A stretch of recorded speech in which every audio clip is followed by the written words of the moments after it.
Matapos ma-ospital dahil sa diverticulitis noong nakaraang linggo, tatlong magkakasunod na event ang diniluhan ni Pangulong Bongbong Marcos sa loob ng Palasyo ng Malacanang kahapon.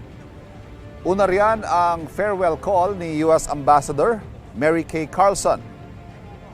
Pangalawa naman, diniluhan ng Pangulo ang pagtanggap niya ng report ng Second Congressional Commission on Education tungkol sa estado ng edukasyon sa Pilipinas.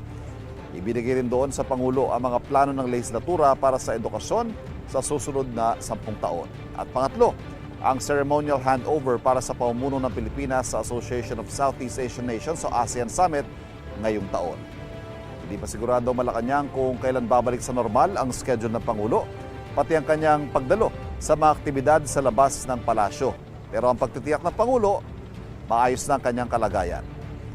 Samantala, piniimbestigahan naman ng Philippine National Police sa Anti-Cybercrime Group kung sino ang nagpakalat ng peking impormasyon na malalaraw ang sakit ng Pangulo.